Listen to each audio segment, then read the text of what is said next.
देखिए अभी हमारा चैप्टर चल रहा है current electricity.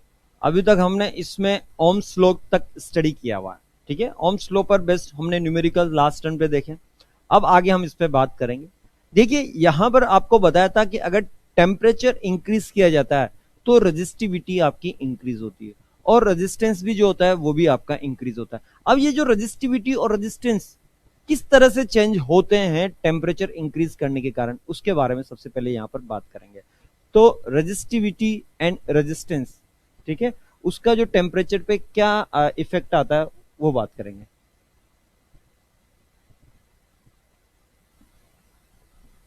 Effect of resistance, effect of resistance oblique resistivity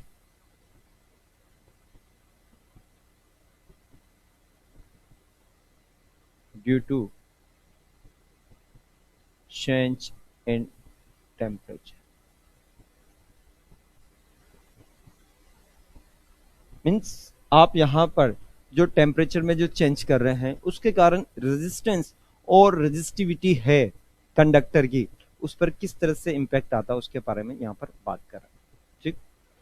चल देखिए यहां पर आपको एक रिलेशन लिखा रहे हैं हम, R T equals to R naught 1 + alpha delta T, ये रिलेशन लिखा है। जहां पर आर टी क्या है, आर टी है आपका resistance of conductor at T degree centigrade. तो resistance of conductor at T degree centigrade, किसी टी डिग्री सेंटीग्रेड पे कंडक्टर का रेजिस्टेंस, ठीक है। R nought resistance of conductor at 0 degree centigrade, 0 degree centigrade पे resistance का कंडक्टर, ये value T degree centigrade पे, ये 0 डिग्री सेंटीग्रेड पे। वन कांस्टेंट हो गया एल्फा, एल्फा कहलाता है आपका कोफिशिएंट ऑफ टेम्परेचर, ठीक है। रेजिस्टेंस इसको बोल देंगे रेजिस्टेंस कोफिशिएंट ऑफ टेम्परेचर, जो कि एक कांस्टेंट वैल्यू है जो किस पे डिपेंड करती है, जो किस पे निर्भर करेगी आपकी, ठीक है, वो निर्भर करेगी आपकी रेजिस्टेंस, प्रतिरोध, ठीक है। Resistance of conductor 8 degree centigrade, मैं हिंदी में भी लिख देता हूं, ठीक है। चालक का टी डिग्री सेंटीग्रेड पर प्रतिरोध, ठीक। हमारा जो टॉपिक है वो क्या है, effect of resistance resistivity due to change in temperature. Means जब हम ताप में परिवर्तन करेंगे तो प्रतिरोध और प्रतिरोधकता पर किस प्रकार का इंपैक्ट आएगा, क्या प्रभाव होगा उसका, उसके बारे में बात हो रही है। और ये इसी तरह से चालक का 0 डिग्री सेंटीग्रेड पर प्रतिरोध, ये हो गया रेजिस्टेंस कोफिशिएंट ऑफ टेम्परेचर, इसका मतलब हो गया आपका ताप गुणांक, ठीक है। तो प्रतिरोध का ताप गुणांक जिसे बोलते हैं, प्रतिरोध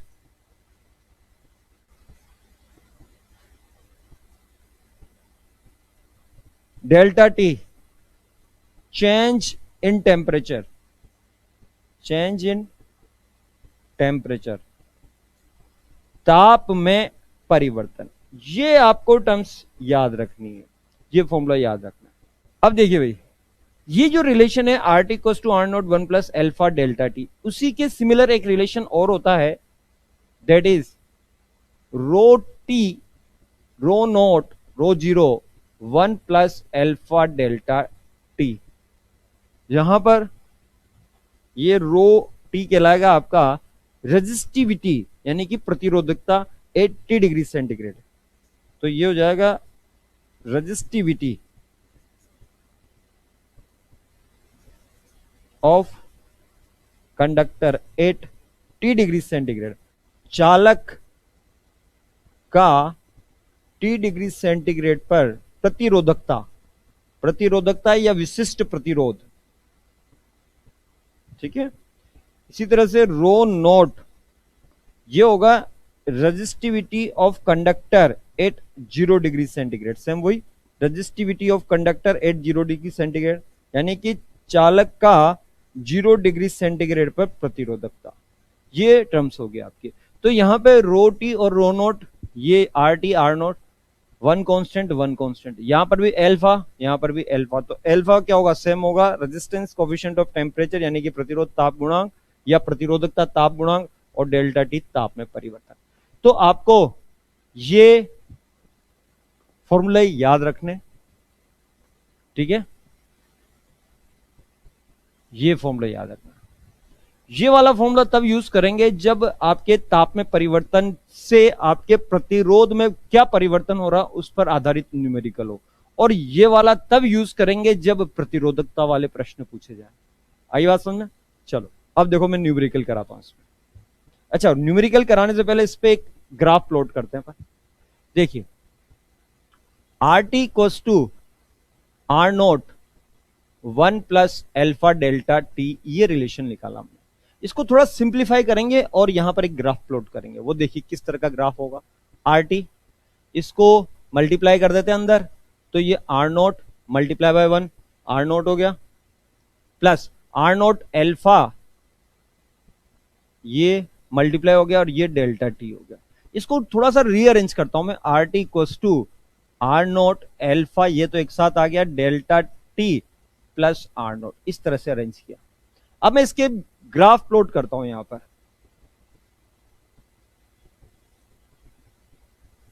तो इधर तो ले रहा हूं ताप में परिवर्तन, change in temperature delta T, और इस तरफ ले रहा हूं मैं रेजिस्टेंस आर, ठीक है, रेजिस्टेंस जो परिवर्तित हो रहा है वो आर। अब देखो भाई यहां पर ये जो आर टी, यहां पर मैंने ये आर टी लिया, वाई एक्सिस पे तो आर टी लिया, और एक्स एक्सिस पे क्या लिया, डेल्टा टी लिया। अगर इसको कंपेयर करूं y equals to M X plus C से, तो आप देख रहे हैं ये वाली जो समीकरण है, समीकरण 1 और समीकरण 2, ये दोनों क्या आपकी सरल लाइन की समीकरण होगी, स्ट्रेट लाइन इक्वेशन होगी। और जब ये स्ट्रेट लाइन इक्वेशन हो रही तो यहां पर कंपेयर करें तो y की जगह y एक्सिस पे तो क्या लिया हमने, आर टी लिया, और डेल्टा टी जो लिया वो कहां लिया, एक्स एक्सिस पे लिया। तो इसका मतलब m की वैल्यू किसके इक्वल है, आर नोट एल्फा के। तो m क्या होता है आपके टेन थीटा, यानी कि ढाल, स्ट्रेट लाइन का ढाल यानी कि स्लोप, इंग्लिश में बोलेंगे स्लोप, और ये वैल्यू कितनी होगी, आर नोट एल्फा होगी, ठीक है। और ये आर नोट है जो कि सी के इक्वल हो गया। सी क्या होता है, वाई अक्ष पर कटान बिंदु, means intercept on Y axis. तो ये हो गया सी की वैल्यू कितनी होगी आपकी, आर नोट होगी, ठीक है। तो ग्राफ प्लॉट करें तो आप देख रहे हैं ये वैल्यू पॉजिटिव है और ये वैल्यू भी पॉजिटिव है, दोनों वैल्यू पॉजिटिव है, इसका मतलब ढाल भी क्या होगा आपका, धनात्मक होगा, और ये वाई अक्ष को धनात्मक साइड पर कट करेगी। तो ये वाई अक्ष को धनात्मक साइड पर कट करेगी, तो ये ऐसा ग्राफ होगा। ये वाई अक्ष को यहां कट कर रही है, तो ये वैल्यू तो होगी आपकी आर नोट, ये वैल्यू तो कितनी होगी आपकी, आर नोट होगी, वाई अक्ष पर कटान बिंदु। और जो ढाल होगी वो कितनी है आपकी, आर नोट एल्फा। तो अगर ये थीटा कोण है तो ये टेन थीटा की वैल्यू कितनी होगी, आर नोट एल्फा, यानी कि इसका जो ढाल है वो आर नोट एल्फा होगा, धनात्मक होगा, ठीक है। तो ये इस तरह का ग्राफ बनेगा आर टी और डेल्टा टी के बीच। अब न्यूमेरिकल करते हैं।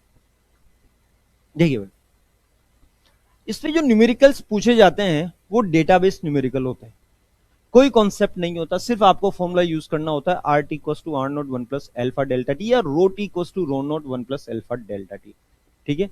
देखो आपको दिया हुआ है, यदि मींस इफ आर नोट आपको दिया हुआ है 100 ओम, मींस 0 डिग्री सेंटीग्रेड पे जो कंडक्टर है, चालक है, उसका प्रतिरोध, उसका रेजिस्टेंस आपको दिया हुआ है 100 ओम दिया हुआ है। एल्फा की वैल्यू जो दी हुई है वो 0.001, देखो भाई एल्फा की वैल्यू, और एल्फा की यूनिट भी देख लो।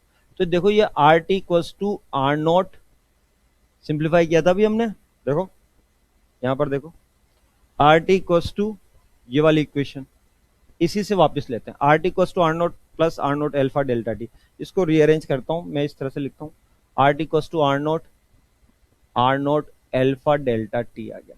इस आर नोट को उठा के इधर ले आता हूं, ये आर टी, इस आर नोट को उठा के इधर लाता हूं, तो R T minus R naught ये हो गया, और ये आर नोट इसके नीचे ला देता हूं, ठीक है, ये एल्फा डेल्टा टी ये हो गया। R T minus R naught क्या हो गया, प्रतिरोध में परिवर्तन डेल्टा आर, ठीक है, अपॉन आर नोट, और ये एल्फा डेल्टा टी। तो आपको अल्फा की वैल्यू किसके इक्वल होगी, तो alpha equals to delta R R naught delta T. देखो डेल्टा आर यानी कि प्रतिरोध में परिवर्तन, प्रतिरोध में परिवर्तन भी क्या होगा, प्रतिरोध होगा, और आर नोट भी प्रतिरोध होगा, तो इन दोनों की विमा एक दूसरे से कैंसिल हो जाएगी, यानी कि इन दोनों की यूनिट इकाई होगी वो कैंसिल हो जाएगी, तो ये आएगी 1 अपॉन डेल्टा टी, डेल्टा की क्या, ताप। तो यहां पर जो इसकी यूनिट होगी वो पर डिग्री सेंटीग्रेड होगी, तो यूनिट क्या होगी अल्फा की, या तो पर डिग्री सेंटीग्रेड या पर केल्विन यू। तो यहां डिग्री सेंटीग्रेड में 0.001 पर डिग्री सेंटीग्रेड, ये अल्फा की वैल्यू दी हुई है।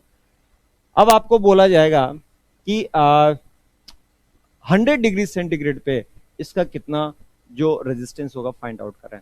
तो find the resistance at 100 degree centigrade, means 100 degree centigrade पर इसका प्रतिरोध ज्ञात करना है। तो सॉल्यूशन देखो भाई, फॉर्मूला कौन सा यूज करेंगे, R T equals to R naught 1 plus alpha delta T, ये वाला रिलेशन यूज करेंगे, ठीक है। अब आर टी किस पे, 100 डिग्री सेंटीग्रेड, तो आर टी की जगह क्या लिखेंगे, 100 डिग्री सेंटीग्रेड हो गया। आर नोट 0 डिग्री सेंटीग्रेड पे कितना दिया हुआ है प्रतिरोध आपको, 100 दिया हुआ है, 1 प्लस एल्फा की वैल्यू कितनी गिवन है, 0.001, और ताप में परिवर्तन जीरो से कितना किया आपने, 100 डिग्री सेंटीग्रेड, तो इनिशियली 0 अब हो गया 100, यानी कि ताप में परिवर्तन हो गया 100 का। तो ये आर 100 1 प्लस ये आएगा 0.1, तो ये आर 100 इक्वल्स टू हो गया 100 और ये हो गया 1.1, यानी कि ये हो गया 110 ओम। तो 100 डिग्री सेंटीग्रेड पे जो इसका रेजिस्टेंस होगा वो होगा 110 110 ओम हो जाएगा। आई बात सुनने, तो इस तरह से ये एल्फा की यूनिट निकालते हैं। इस एल्फा को आप ऐसे भी लिख सकते हैं 1 अपॉन आर नोट, और ये हो गया D R by D T भी लिख सकते हैं, ये भी आपका एक फॉर्मूला हो जाता है, delta R upon delta T या D R by D T, इस तरह से लिख सकते हैं। देखिए नेक्स्ट, नाउ नेक्स्ट इज,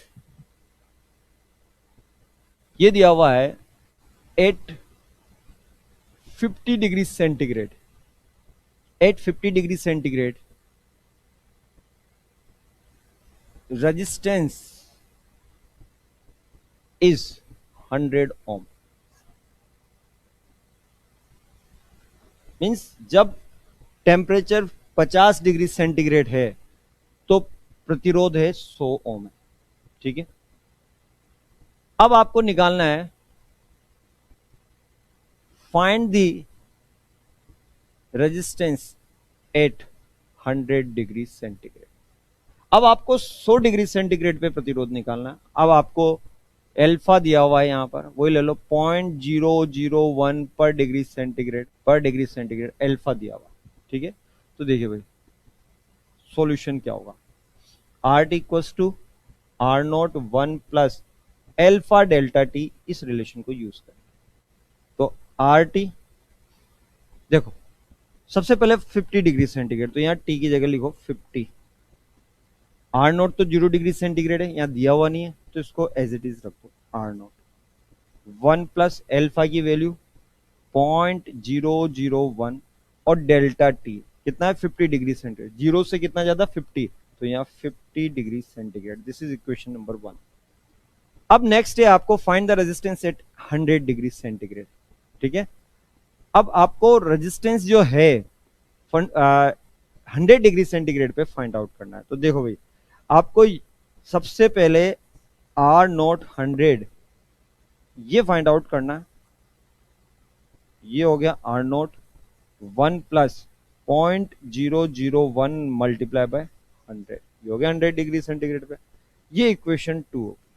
आप इन दोनों को डिवाइड कर दें, डिवाइड करेंगे ये कैंसिल हो गया आर नोट, इनको क्रॉस मल्टीप्लाई कर लें और सोल्व कर लें।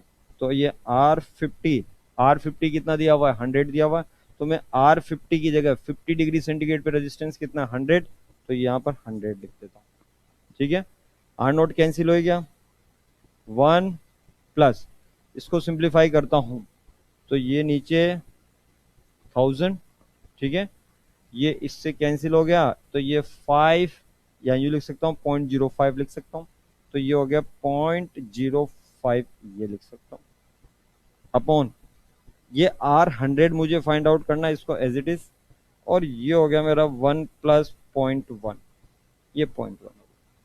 अब इसको दोनों को क्रॉस मल्टीप्लाई करते हैं और सिंप्लीफाई करते हैं, तो ये 100 अपॉन R100, 100 अपॉन R100, ये हो गया 1.05 और ये हो गया 1.1, क्रॉस मल्टीप्लाई किया तो इसको इससे मल्टीप्लाई किया तो ये तो हो गया 110, ठीक है, ये नीचे आ जाएगा 1.05, ठीक है, और ये हो गया R100। तो आपको 100 डिग्री सेंटीग्रेड पे ये हो गया 110 अपॉन 1.05, इसको आप 2 जीरोस ऊपर ले जाते हैं, सोल्व करते हैं, आंसर आ जाता है इन ओम। इसको सिंप्लीफाई करते हैं तो ये आपका आ गया 100 डिग्री सेंटीग्रेड पे इसका रेजिस्टेंस कितना होगा, ठीक है। तो किस तरह से न्यूमेरिकल सोल्व किया आपने देखा, इसके लिए हमें डेटा की जरूरत पड़ी, हमने डेटा यूज किया, ठीक है, और ये सोल्व कर। तो ये बात हुई आपके रेजिस्टेंस पर बेस्ड न्यूमेरिकल। अगर इसी तरह से रेजिस्टिविटी के लिए आएंगे तो आपको रेजिस्टिविटी के डेटा दिया होगा, तो यहां बोला होगा 850 degree centigrade resistivity is 100 ohm metre, unit वहां क्या हो जाएगी, ओम मीटर हो जाएगी। Find the resistivity at 100 degree centigrade, तो सिर्फ क्या करना, आर टी की जगह रो टी, आर नोट की जगह रो नोट, बाकी सब कुछ सेम। यहां पर भी रो 50 रो 100 सोल्व करेंगे सेम इसी तरह से। तो बस रेजिस्टेंस की जगह रेजिस्टिविटी आएगा, यानी कि प्रतिरोध की जगह प्रतिरोधकता आएगा, बाकी सब सेम रहेगा, ठीक है। तो ये तो बात हुई आपकी कि जो टेम्परेचर चेंज होने के साथ रेजिस्टेंस और रेजिस्टिविटी किस तरह से चेंज होती है उसके बारे में बात। अब बात करते हैं हम कॉम्बिनेशन ऑफ रेजिस्टेंस।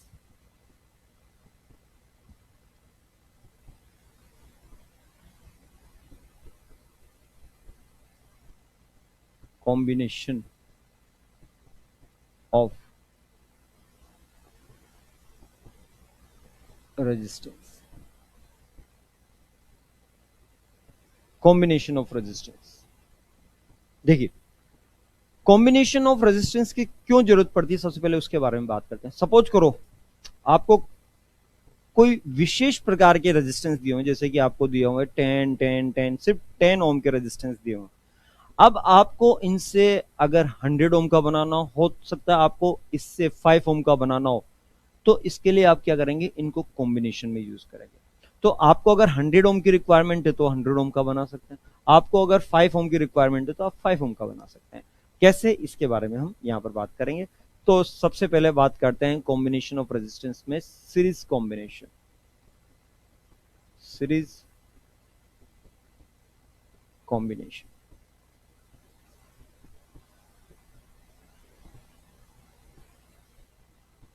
श्रेणी क्रम संयोजन, इसको बोलते हैं हम विभिन्न प्रकार के संयोजन, ठीक है। तो प्रतिरोधों के संयोजन में सबसे पहले आएगा श्रेणी क्रम संयोजन। देखिए श्रेणी क्रम संयोजन क्या होता है, आपको ये प्रतिरोध दिए हुए हैं, एक, ये दूसरा प्रतिरोध, ये तीसरा प्रतिरोध। प्रतिरोध का साइन होता है इस तरह से, प्रतिरोध आप जो है वो इस तरह के साइन से रिप्रेजेंट करते हैं आर, ठीक। तो देखिए भाई ये है R1, ये R2, ये R3। आप इन तीनों को इस तरह से कनेक्ट करते हैं कि पहले रेजिस्टेंस, पहले प्रतिरोध का जो सेकंड एंड है उसको सेकंड रेजिस्टेंस के पहले एंड से कनेक्ट कर दो, ये पहले एंड से कनेक्ट कर दिया, हो गया। और इसी तरह से सेकंड का जो सेकंड है, सेकंड रेजिस्टेंस का जो सेकंड एंड है, इसको थर्ड के फर्स्ट एंड से कनेक्ट कर दो। तो इस तरह से ये क्या होगा, इस तरह से ये कनेक्ट होते जाएंगे, ये कहलाएगा आपका सीरीज कॉम्बिनेशन। तो R1 R2 और R3 आपने इन तीनों को सीरीज में कनेक्ट किया। अब ये आप यहां पर एक बैटरी या एक सेल को इन तीनों के साथ श्रेणी क्रम में जोड़ देते हैं। तो प्लस माइनस V पोटेंशियल की आपने यहां पर बैटरी जोड़ दी। अब क्या होगा भाई, यहां से धनात्मक टर्मिनल से कोई धारा, इसके अंदर कोई करंट फ्लो होती है, तो ये कोई करंट यहां से इसके अंदर फ्लो होती है और करंट फ्लो होती हुई वापस इस नेगेटिव टर्मिनल से पॉजिटिव यानी कि ऋणात्मक सिरे से वापस धनात्मक सिरे में वापस वही धारा प्रवेश कर जाती है। तो आप देख रहे हैं यहां पर प्रत्येक प्रतिरोध पे धारा क्या होगी, समान होगी, करंट सेम होगी ईच रेजिस्टेंस पे। तो ईच रेजिस्टेंस पे क्या होगा, आपका करंट सेम होगा, ठीक है। लेकिन देखिए ये पॉइंट और ये पॉइंट सेम पोटेंशियल पे होता है। देखो यहां पर इस पॉइंट और इस पॉइंट के बीच में कोई भी विद्युत अवयव नहीं आ रहा, और जब भी कोई भी विद्युत अवयव नहीं आता तो वो क्या होता है, समान विभव पर होती है, सेम पोटेंशियल पे। तो जो ये विभव पर वही ये विभव, इसी प्रकार से ये बिंदु जिस विभव पर है उस विभव पर ही होगी। तो अब इन दोनों बिंदुओं के मध्य विभवांतर कितना है, v है। तो इन तीनों के अक्रॉस भी विभवांतर कितना होगा, v होगा। अगर इसके अक्रॉस विभवांतर विभव यानी कि पोटेंशियल डिफरेंस v1 है, इसके अक्रॉस पोटेंशियल डिफरेंस v2 है, और इसके अक्रॉस पोटेंशियल डिफरेंस यानी कि विभवांतर v3 है। तो ये जो v1 plus v2 plus v3 का जो योग होगा, सम होगा, इस v के इक्वल होगा। तो v इक्वल्स टू हो गया v1 plus v2 plus v3 हो गया, ठीक है। This is equation 1। अब देखिए यहां पर जो धारा है वो धारा इसमें, वही धारा इसमें, विभव अलग अलग है। हमें पता है ओम के नियम से v equals to I R होता है। तो यहां पर जो v1 इक्वल्स टू क्या होगा, v1 इसके अक्रॉस v1, तो इसमें धारा i इंटू r1, तो i इंटू r1। इसी तरह से v2 की वैल्यू क्या होगी, i इंटू r2, और इसी तरह से v3 की वैल्यू क्या होगी, i इंटू r3 हो गई, v1 v2 v3। अब ये v1 v2 v3 की वैल्यू उठा के इसमें रखते हैं, तो ये हो गया i r1 plus i r2 plus i r3। ये आपके इक्वेशन 1 का ही एक फॉर्म हो गया। इसको भी नाम दे दो इक्वेशन 1 ही है। चलिए अब इसको आप सिंप्लीफाई करते हैं, तो ये वाली इक्वेशन जो है इसको ऐसे लिख सकते हैं, i बाहर कॉमन ले लो, तो r1 plus r2 plus r3, ये भी इक्वेशन 1 की फॉर्म। ये तो बात हुई आपकी यहां पर v equals to i multiply by r1 plus r2 plus r3 श्रेणी क्रम में सीरीज कॉम्बिनेशन में, ये हो गया। अब हम क्या करते हैं, हम इन तीनों रेजिस्टेंस को हटाते हैं, तीनों को हटा दिया, और हमने क्या किया, इनके तुल्य यानी कि इनके इक्विवेलेंट एक नया रेजिस्टेंस लिया। ये एक नया रेजिस्टेंस लिया जो इन तीनों के इक्विवेलेंट है, तुल्य है, आर इक्विवेलेंट। अब हम क्या करते हैं, यही बैटरी जो हमने यहां कनेक्ट की हुई है इसके सिरों पर लगा देते हैं। चलो भाई यहां लगा दो वापस इसके सिरों पर, ये लगा दी हमने इसके सिरों पर, वापस वही बैटरी लगा दी। तो भाई इन तीनों के जो तुल्य आपने इक्विवेलेंट रेजिस्टेंस लिया और यही बैटरी लगा दी, तो सर्किट में तो वही करंट फ्लो होगी जो पहले हो रही थी। तो आपके यहाँ सर्किट में भी क्या करंट फ्लो होगी, आई करंट। तो यहां पर इस पे करंट आई जाएगी, वापस आई यहां से एंटर कर जाएगी। तो v इक्वल्स टू क्या होता है, आई आर। तो यहां पर v equals to I R equivalent, ये इक्वेशन नंबर 2 होगी। अब इक्वेशन 1 और 2 दोनों को क्या करेंगे, कंपेयर कर देंगे। तो ये वैल्यू उठा के यहां v की जगह रख देंगे, तो आई आर इक्विवेलेंट आई r1 plus r2 plus r3, आई से आई कैंसिल हो गया, तो R इक्विवेलेंट इक्वल्स टू कितना हो गया यहाँ पर, R1 plus R2 plus R3। तो जितने भी रेजिस्टेंस है उनका क्या होगा, R इक्विवेलेंट फाइंड आउट करना है, तो उसके लिए क्या करेंगे, उन सबका एल्जेब्रिक सम कर देंगे, ठीक है। सबको आप क्या करेंगे, सिंपली ऐड कर देंगे। तो R1 plus R2 plus R3 इनका जो रिजल्टेंट है वही क्या होगा, इसका तुल्य प्रतिरोध यानी कि इक्विवेलेंट रेजिस्टेंस निकलेगा। अब यहां का रिजल्ट क्या है भाई, कंक्लूजन। तो कंक्लूजन क्या होगा, सबसे पहले जो पोटेंशियल आप अप्लाई कर रहे हैं वो क्या होता है, आपका डिवाइड होता है। तो पहला तो पॉइंट हो गया, potential will be divided, means आपका जो विभव है, आरोपित विभव होगा, वो प्रतिरोधों पर क्या होगा, विभक्त हो जाएगा, यानी कि उस पर बढ़ जाएगा। Current will be same in each resistance, जितने भी प्रतिरोध श्रेणी क्रम में है उनमें क्या होगा, करंट सेम होगा। तो current will be same in each resistance, प्रत्येक प्रतिरोध में धारा क्या होगी, समान होगी, ठीक है। अब देखिए भाई यहां पर तीसरा पॉइंट, जो होगा वो क्या होगा कि जो आर इक्विवेलेंट होगा, तुल्य प्रतिरोध होगा, वो इसमें जो सबसे बड़ा प्रतिरोध है, इन तीनों में जो सबसे बड़ा प्रतिरोध है, जो सबसे बड़ा रेजिस्टेंस है, उससे भी क्या होगा, बड़ा होगा। अगर सपोज करो ये यहाँ पर 5, 10, 15 है, तो इनका रिजल्ट कितना हो गया, 30 हो गया आर इक्विवेलेंट। तो जो 30 है आर इक्विवेलेंट, वो इनमें सबसे बड़ा कौन सा था, 15, उससे भी बड़ा होगा। आई बात सुन। तो इस तरह से ये आप क्या करते हैं, श्रेणी क्रम में तुल्य प्रतिरोध ज्ञात करते हैं। ये कॉन्सेप्ट है आपका। अब इसी पे आगे हम देखते हैं कुछ केसेस, ठीक है, स्पेशल केस इसी का।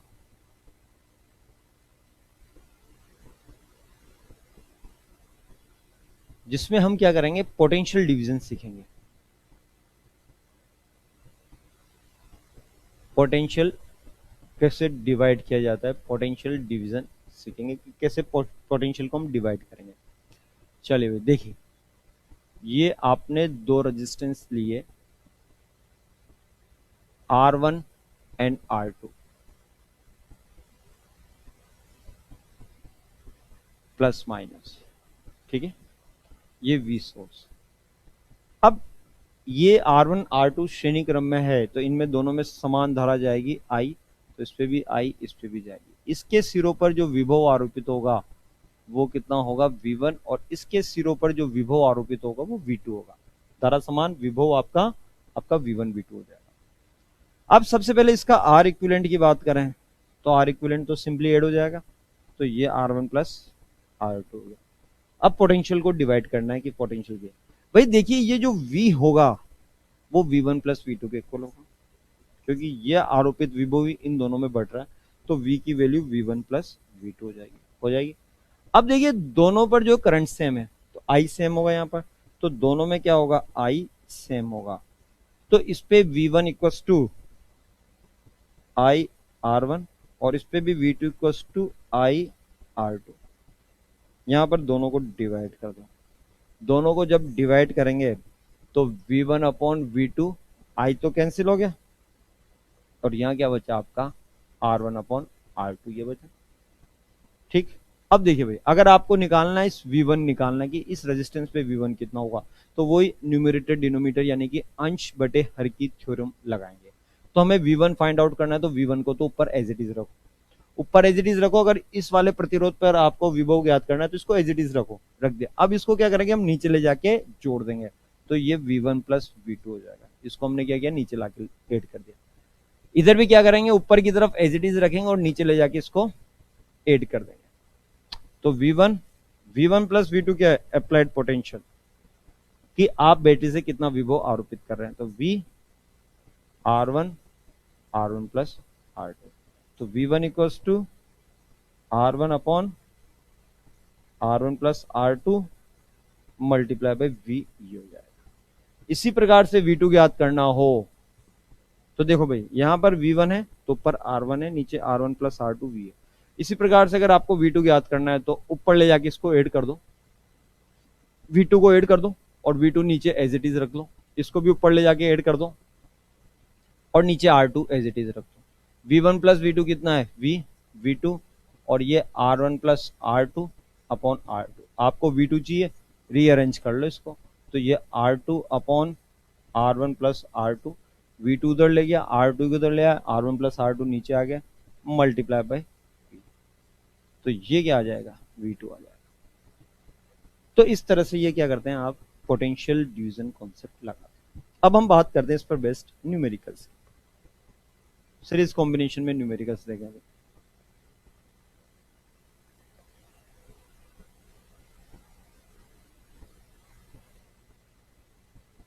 बड़ा सिंपल सा न्यूमेरिकल ले रहा हूं मैं, बड़ा आसान है, कॉन्सेप्ट समझेंगे। देखिए ये 2 ओम, ये 3 ओम, और ये है 5 ओम, और ये हम लगा रहे हैं यहाँ पर 20 वोल्ट की एक बैटरी आपने लगाई, ठीक। 2, 3, 5 ओम तीनों किसमें है, श्रेणी क्रम में, सीरीज कॉम्बिनेशन में।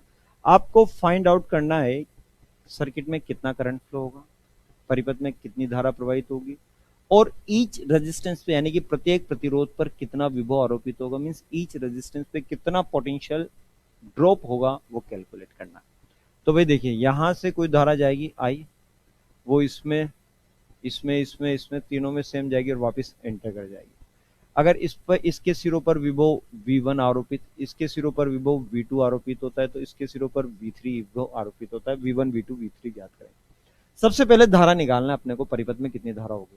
तो भाई सबसे पहले परिपथ में धारा ज्ञात करने के लिए हमें सबसे पहले तुल्य प्रतिरोध ज्ञात करना पड़ेगा। तो भाई सबसे पहले आप ज्ञात करेंगे तुल्य प्रतिरोध R इक्विवेलेंट। ये कितना होता है R1 plus R2 plus R3। R equivalent R1 कितना है 2 प्लस 3 प्लस 5, 2 प्लस 3 प्लस 5, तो ये हो गया 10 ओम। तो तुल्य प्रतिरोध हो गया आपका 10 ओम हो गया। ठीक है, अब देखिए हमें पता है V equals to I R equivalent होता है, तो यहां से I equals to V upon R equivalent आ जाएगा। तो I V क्या है आरोपित विभव, वो कितना है 20 और R इक्विवेलेंट कितना हो गया 10, यानी कि 2 एम्पियर धारा यहां से जाएगी। सब पे 2 एम्पियर 2 एम्पियर 2 एम्पियर धारा प्रवाहित होगी। अब इस पर विभव कितना होगा, तो V1 इक्वल्स टू होता है IR1। I की वैल्यू 2, R की वैल्यू 2, R1 की वैल्यू कितनी 2, तो ये 4 वोल्ट इस पे हो गया। इसी प्रकार से V2 equals to IR2, I की वैल्यू तो सेम है 2 एम्पियर, R2 की वैल्यू कितनी 3, तो ये 6 वोल्ट इस पे हो गया। और V3 इक्वल्स टू हो गया IR3, I की वैल्यू 2 और R3 कितना है 5 ओम, तो ये 10 वोल्ट हो गया। इन तीनों का सम कर लो, 4 प्लस 6 प्लस 10, 4 प्लस 6 प्लस 10 कितना आ गया 20 आरोपित विभव के बराबर। बात समझ में, चलो और आगे बात करते हैं, एक न्यूमेरिकल और लेते हैं। ये 2 प्रतिरोध लिया आपने,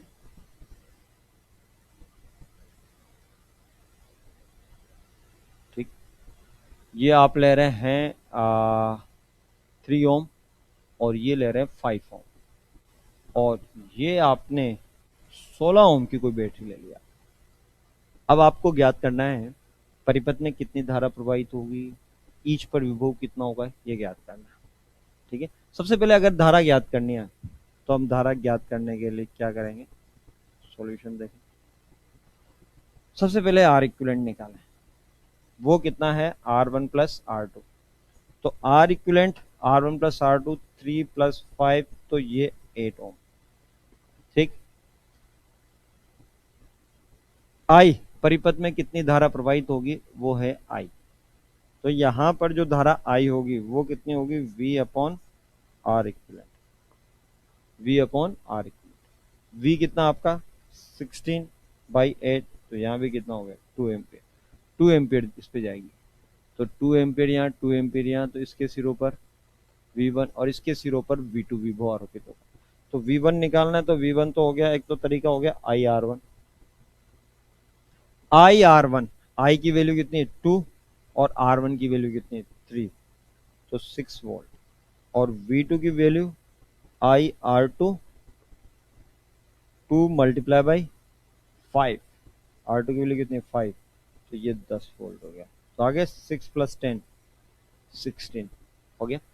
एक तरीका तो ये हो गया आपका विभव बांटने का, एक बिना धारा निकाले भी आप विभव बांट सकते हैं। सपोज करो क्वेश्चन दिया हुआ और आपसे पूछा जा रहा है कि इस पर विभव कितना है, तो आपको धारा निकालने की जरूरत नहीं, आप डायरेक्ट विभव भी निकाल सकते हैं। कैसे करेंगे, अभी आपको बताया कि इस पे और इस पे धारा समान होगी, तो यहां पर होगा V1 upon V2 equals to R1 upon R2। ठीक है, न्यूमरेटर डिनोमिनेटर अंश बटे हर की थ्योरम लगाएंगे, तो V1 निकालना है तो R1 upon R1 plus R2 multiply by आरोपित विभव V। तो V1 R1 की वैल्यू कितनी 3, R1 प्लस R2 3 प्लस 5 और आरोपित विभव कितना है 16। तो ये हो गया आपका 3 मल्टीप्लाई बाई 16/8, इससे 2 बार, तो ये 6 वोल्ट आ गया। तो V1 की वैल्यू 6 वोल्ट, बिना धारा निकाले भी निकाल सकते हैं। और आप V2 निकालना है तो सेम इसी तरह से V2 equals to R2V upon R1 plus R2। तो V2 R2 की वैल्यू कितनी है 5, V की वैल्यू कितनी है 16 और R1 प्लस R2 कितना हो गया 8, 2, तो ये आ गया 10 वोल्ट। आप डायरेक्ट ऐसे भी कर सकते। ठीक है भाई, आई बात समझ में? तो ये बात हुई आपके श्रेणी क्रम संयोजन यानी कि सीरीज कॉम्बिनेशन। अब हम बात करते हैं नेक्स्ट, पैरेलल कॉम्बिनेशन, समांतर क्रम संयोजन।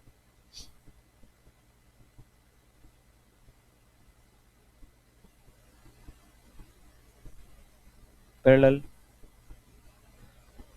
कॉम्बिनेशन, इसको बोलेंगे हम समांतर क्रम संयोजन। समांतर क्रम से देखो क्या होता है समांतर क्रम संयोजन। ये आपने कुछ प्रतिरोध लिए R1, ये R2, ये R3, R1, R2, R3। आप इन तीनों को इस तरह से कनेक्ट करें कि तीनों के एक सिरे एक तरफ हो। तो यानी कि ये लेफ्ट वाला सिरा एक तरफ हो, तो तीनों के ये लेफ्ट सिरे एक तरफ कनेक्ट कर दिए, और राइट सिरे एक तरफ कनेक्ट कर दिए, एक पॉइंट पर कनेक्ट कर दिए। ये कॉमन पॉइंट पर आपने कनेक्ट कर दिया। R1, R2 एंड R3 ये तीनों रेजिस्टेंस आपके पैरेलल कॉम्बिनेशन में आ गए। तो पैरेलल कॉम्बिनेशन समांतर क्रम संयोजन में क्या होता है, जितने भी प्रतिरोध हैं उनके एक सिरे एक पॉइंट पर और दूसरा सिरा दूसरे पॉइंट पर, ये R1, R2, R3 का समांतर क्रम संयोजन हो गया। अब आप यहां पर एक बैटरी लेते हैं, ये बैटरी या सेल लिया आपने, इनको आपने इन के अक्रॉस कनेक्ट कर दिया प्लस माइनस V पोटेंशियल। ठीक, अब यहां से कोई धारा जा रही है भाई, धारा जा रही है आई। अब ये धारा आई जाएगी यहां से, और ये यहां पर आके यहां पर क्या होगी, इसमें डिवाइड हो जाएगी, बटेगी धारा। तो इसमें तो जाएगी I1 धारा, इसमें चली जाएगी I2 धारा, और इसके अंदर जाएगी I3 धारा। तो जो धारा आई है वो यहां पर क्या हो रहा है, उसका बट रहा है, I1 plus I2 plus I3 ये तीनों में बट रही है। ठीक है, अब देखिए भाई, इसके सिरों पर इसके सिरों पर इसके सिरों पर विभव क्या होगा। तो देखिए ये जो है तीनों प्रतिरोध है, तीनों के ये समान विभव बिंदु है, ये बिंदु, ये बिंदु और ये बिंदु समान विभव है, ये बिंदु, ये बिंदु और ये बिंदु समान है। अब इसके अक्रॉस आपने एक पोटेंशियल सोर्स लगाया हुआ है, तो जब भी समांतर क्रम में आपके प्रतिरोध जुड़े हों या कोई भी इलेक्ट्रिकल एलिमेंट जुड़ा होता है, कोई भी विद्युत अवयव जुड़ा होता है, तो उस पर क्या होता है, समान विभव होता है। तो यहाँ पर इस पर भी विभव कितना होगा, V, इस पर भी विभव V और इस पर भी विभव V जो कि आरोपित है। ठीक है, तो I इक्वस टू क्या होगा, देखो I1 equals to V equals to क्या होता है आपका IR होता है, तो I इक्वस टू क्या हो गया V बाई R हो, ये होता है। अब भाई इसमें धारा कितनी है I1, तो I1, इस पर आरोपित विभव V और इसका प्रतिरोध R1, तो ये यहां पर I1 की वैल्यू क्या लिखूंगा मैं, V अपॉन R1 प्लस, इसी तरह से I2 निकालना है मुझे, तो क्या करेंगे, आरोपित विभव कितना है इसमें V और इसका प्रतिरोध R2, तो ये V अपॉन R2, इसी तरह से I3 भी क्या हो गया, V अपॉन R3। यहां पर इसको सिंप्लीफाई करें तो ये इस तरह से आ जाएगा, I इक्वस टू V बाहर कॉमन ले लो, 1 upon R1 plus 1 upon R2 plus 1 upon R3, ये इक्वेशन 1 हो। ठीक है, अब आप क्या करते हैं, इन तीनों रेजिस्टेंस को हटाते हैं और इन तीनों के इक्विवेलेंट, इन तीनों के तुल्य एक प्रतिरोध लेते हैं। ये आपने एक प्रतिरोध लिया जो कि इन तीनों के तुल्य है, R इक्विवेलेंट है। अब आपने ये जो वाली बैटरी है, यही बैटरी वापस यहां इसके अक्रॉस कनेक्ट कर दी, यही बैटरी आपने यहां पर इसके अक्रॉस लगा दी प्लस माइनस V, वही बैटरी लगाई जो यहां लग रही। तो इन तीनों का तुल्य यानी इन तीनों के बराबर प्रतिरोध है, और यही बैटरी आपने लगा दी, तो जो धारा यहां पर प्रवाहित हो रही थी वही धारा यहां पर जाएगी। तो ये क्या हो गया आपका, V इक्वस टू आपका यहां पर हो गया I R इक्विवेलेंट, तो I इक्वस टू क्या हो गया, V अपॉन R इक्विवेलेंट, ये इक्वेशन 2। ठीक है, अब इसकी वैल्यू उठा के इसके अंदर रखते हैं, इक्वेशन 1 और 2 को कंपेयर करें, तो ये वैल्यू यहां पर उठा के रखी, तो V upon R equivalent V, और ये as it is 1 upon R1, 1 upon R2 1/R3। ये V से V कैंसिल हो गया, ठीक। तो यहां पर आपके जो रिजल्ट आ रहा है R इक्वलेंट R तुल्य का, वो आ रहा है 1/R1 plus 1/R2 plus 1/R3। ये तुल्य प्रतिरोध ज्ञात करने का फॉर्मूला हो गया समानता क्रम। तो भाई यहां से क्या निष्कर्ष निकल रहा है समानता क्रम में? पहला पॉइंट तो यह है कि जो धारा प्रवाहित होगी विभिन्न प्रतिरोधों में, वो क्या होगी, जो बैटरी से धारा जा रही है वही क्या होगी, बटेगी। तो यहां पर करंट डिवाइड होगी, पहली बात, करंट डिवाइड होगी, ठीक है, यानी कि धारा बटेगी प्रतिरोधों में। समांतर क्रम में जो भी प्रतिरोध आपके यहां पर जुड़े हुए हैं उन पर विभव क्या होगा, समान होगा। तो यहां पर पोटेंशियल सेम होगा। तो ये सभी रेजिस्टेंस पे पोटेंशियल क्या है, सेम होगा, पोटेंशियल सेम होगा, ठीक है।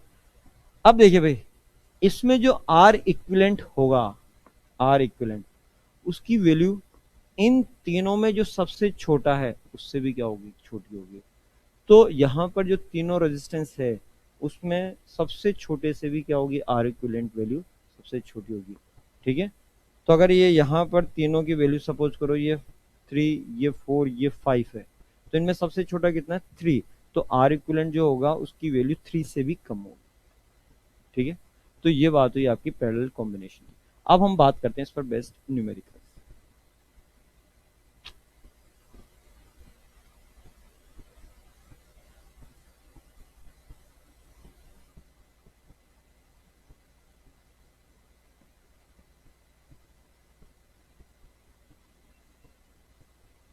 ये 3 प्रतिरोध लिए आपने, 2 ओम, 3 ओम और 6 ओम, ये तीनों को समांतर क्रम में जोड़ दिया और यहां पर आपने एक प्लस माइनस 12 वोल्ट की एक बैटरी से इसको कनेक्ट किया आपने, 12 वोल्ट की बैटरी। तो यहां से कितनी धारा प्रवाहित होगी, इसमें इसमें कितनी जाएगी, इसमें कितनी जाएगी, इसमें कितनी जाएगी, I1 I2 I3 की वैल्यू कैलकुलेट करनी, कुल धारा कितनी होगी ज्ञात करनी। तो भाई सबसे पहले तो आपको आर तुल्य ज्ञात करना पड़ेगा, तुल्य प्रतिरोध। तो 1/R equivalent equals to 1/R1 plus 1/R2 plus 1/R3। 1/R equivalent के लिए 1/R1, R1 की वैल्यू कितनी है, 2, R2 की वैल्यू कितनी है, 3, R3 की वैल्यू कितनी है, 6। तो 1/R इक्विवेलेंट जो होगा उसको सिंप्लीफाई करें तो एलसीएम कितना लेंगे, 6।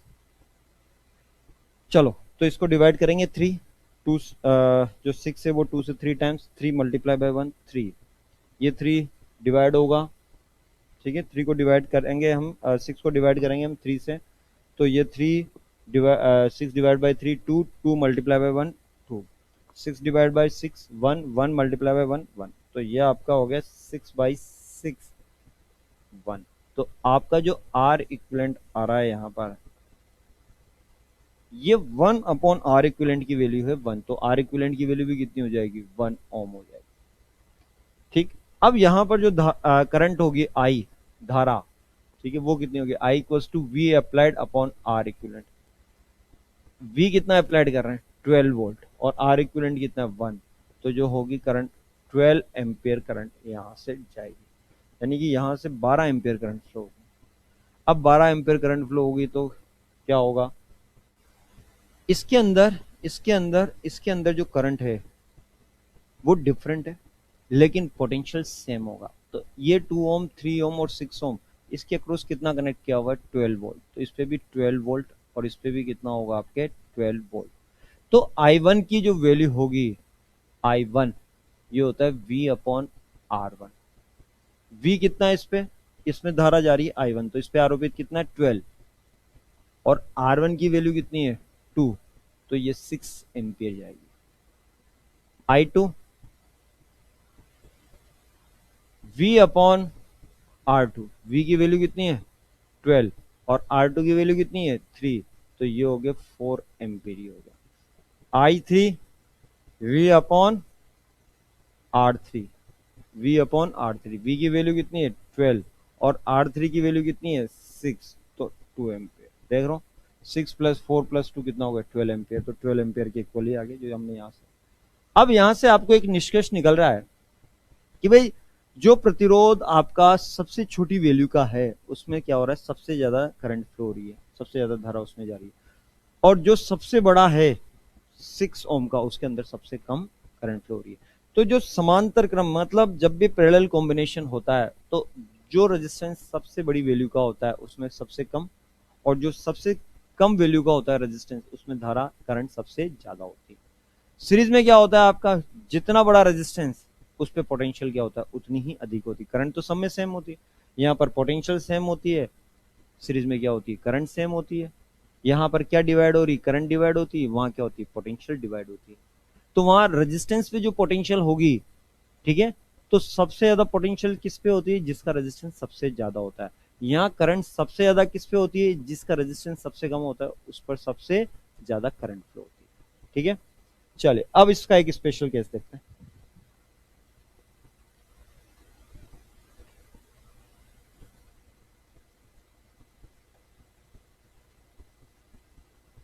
जो कि क्या है, करंट डिवीजन के नाम से हम जानते हैं। करंट डिवीजन, करंट को डिवाइड करेंगे, स्पेशल केस करंट डिवीजन। देखिए कैसे, आपने ये दो रेजिस्टेंस लिए,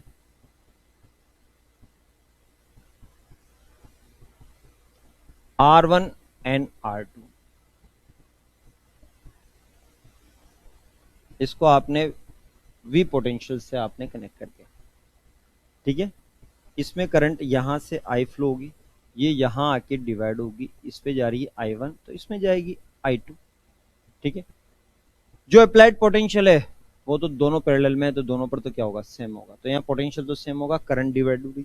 तो जो करंट I है आपकी I, ये करंट I जो फ्लो हो रही है वही डिवाइड हो रही है I1 प्लस I2 में, तो I1 प्लस I2 ये करंट हो गया आपकी, जो कि डिवाइड होके I equals to I1 plus I2 हो गया। अब देखो भाई,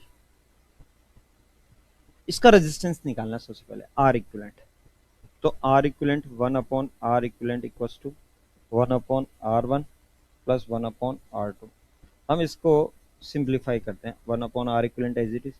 यहाँ पर हम इसका एलसीएम लेते हैं, तो ये R1 एंड R2 एलसीएम लिया, इसको डिवाइड करेंगे तो क्या बचेगा R2, R2 को मल्टीप्लाई किया 1 से तो R2, इसको डिवाइड करेंगे तो क्या बचेगा R1, R1 को 1 से तो ये R1।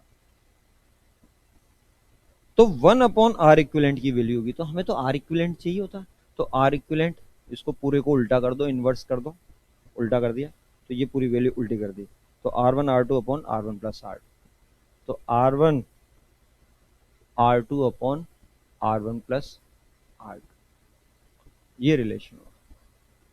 ठीक, तो ये तो तुल्य प्रतिरोध, दो प्रतिरोध समांतर क्रम में जुड़े हो तो उनका तुल्य प्रतिरोध इस तरह से कैलकुलेट किया जाएगा। अब आपको निकालना है इसमें करंट डिवीजन, तो देखिए यहाँ पर V दोनों में सेम है, तो V इक्वल्स टू IR होता है, तो V equals to I1 R1 और V इक्वल्स टू क्या है I2 R2।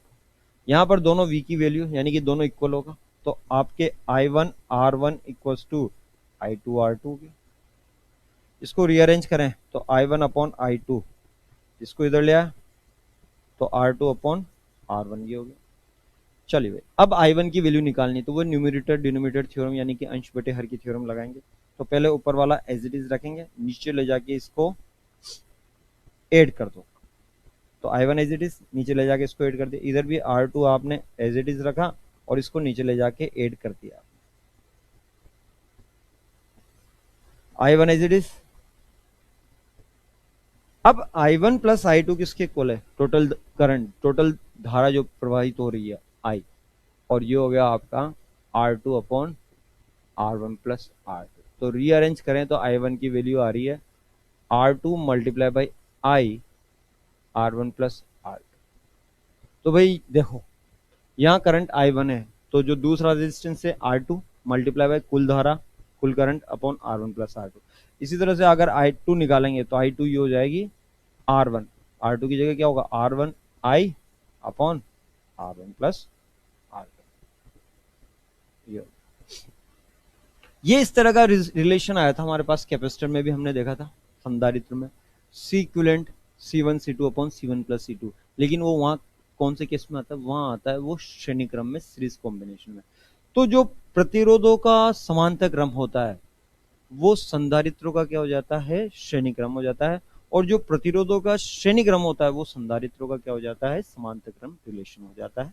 आईवास में उल्टा होता है, ये ध्यान रखना है। चलो अब इस पर बेस्ड एक न्यूमेरिकल देखते हैं।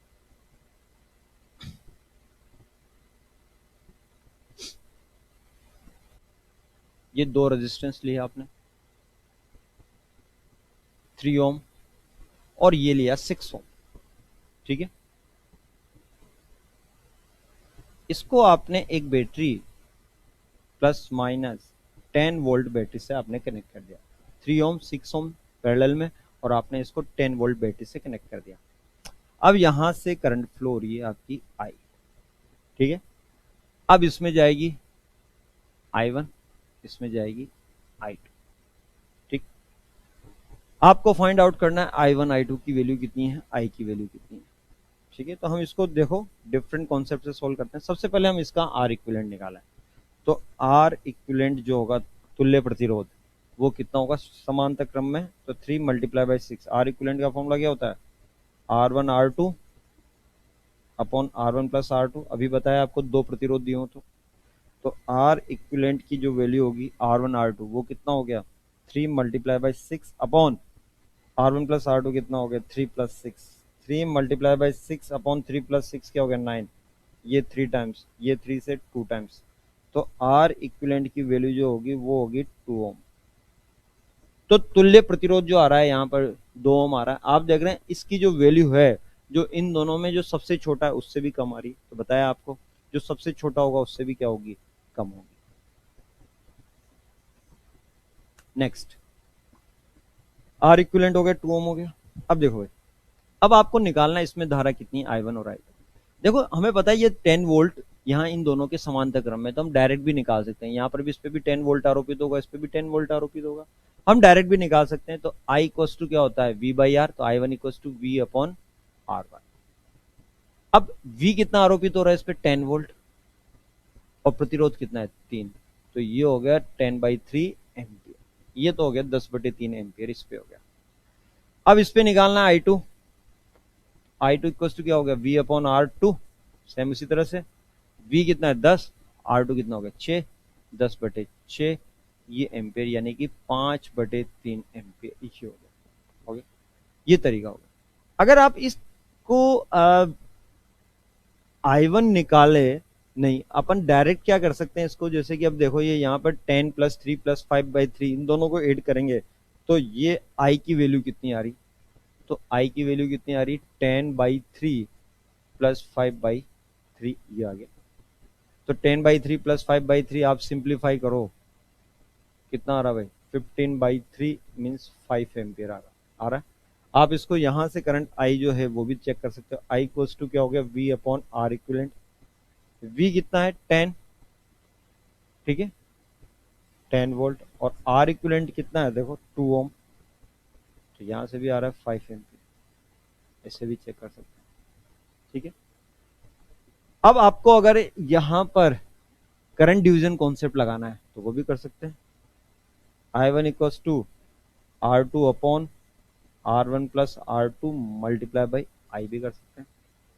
I1 R2 कौन सा है 6, तो 6 मल्टीप्लाई बाई I कितना है 5, और R1 प्लस R2 कितना है 3 प्लस 6 9, तो ये 30/9 यानी कि 10/3 एम्पियर आ रहा है। देखो 10/3 वहां भी आ रहा है, यहाँ पे आ रहा है। इसी तरह से आप I2 निकालना चाहते हो इसी कॉन्सेप्ट से, तो I2 ये वाला भी लगा के कर सकते हो, R1 upon R1 plus R2 multiply by I। तो ये डिफरेंट तरीके हैं करंट निकालने के, आपको एक तरीका यूज कर सकते हैं, ठीक है। R1 की वैल्यू 3, और R1 प्लस R2 कितना हो गया 3 प्लस 6 9, और करंट कितना हो रहा है 5, तो ये 3 टाइम्स, तो ये हो गया 5/3 एम्पियर। आप देख रहे हैं I2 की वैल्यू 5/3 एम्पियर इस तरह से भी निकाली जा सकती है। तो भाई ये आपके जितने भी हमने न्यूमेरिकल्स देखे, जो भी कॉन्सेप्ट देखे, वो किस पर बेस्ड है, ये सब बेस्ड हैं आपके सीरीज कॉम्बिनेशन और पैरेलल कॉम्बिनेशन। ठीक है, तो सीरीज कॉम्बिनेशन क्या होता है, पैरेलल कॉम्बिनेशन क्या होता है, इसके बारे में हमने डिटेल में आज डिस्कस किया।